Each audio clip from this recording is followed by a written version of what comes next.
Hi అండి అందరికీ. అందరు ఎలా ఉన్నారు? అందరు బాగుండాలని మనస్ఫూర్తిగా కోరుకుంటున్నా. ఎక్కడికి వచ్చానో ఏంటి ఈ పబ్లిక్ అనుకుంటున్నారా? వీడియో పూర్తిగా చూస్తే మీకే అర్థమవుతుంది నేను ఎక్కడికి వచ్చాను అనేసి. ఇంకా నిన్న సండే కదా, ఇక్కడ బోనాల సెలబ్రేషన్స్ అన్నమాట. అయితే పోచమ్మ తల్లికి ఎక్కువగా ఈవినింగ్ టైంలోనే బోనం తీసి సెలబ్రేషన్స్ చాలా గ్రాండ్గా చేస్తారనమాట. అందుకోసమనైతే మేము ఈవినింగ్ టైంలోనే టెంపుల్కి వచ్చాము.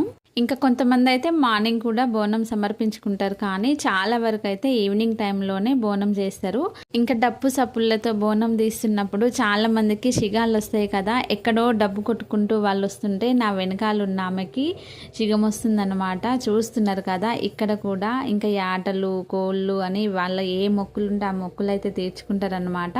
ఇంక ఇక్కడ జాతర పడింది కదా, ఏ వస్తువు తీసుకుందామన్నా మస్తు కాస్ట్ ఉందన్నమాట. ఇంకా ఆయన తీసుకున్నా సరే పిల్లలు నెక్స్ట్ డే స్కూల్కి వెళ్ళిపోతారు, ఆడుకోరు కదా, ఎందుకు వేస్ట్ అనేసి బొమ్మలు అయితే ఏం తీసుకోలేదు. కానీ చూడండి స్మాల్ స్మాల్ పప్పీస్ ఎంత క్యూట్గా ఉన్నాయో. ఇంకా మేమైతే బొమ్మలేమి కొనించకుండా పిల్లలకైతే ఐస్ క్రీమ్స్ అయితే తీసుకొని ఇంకా ఇంటికైతే వెళ్ళిపోయామన్నమాట. మీ దగ్గర బోనాల సెలబ్రేషన్స్ జరిగాయా లేదా అనేది కమెంట్ బాక్స్లో కమెంట్ చేయండి. వీడియో నచ్చితే లైక్ చేయండి. ఓకేనా, బాయ్.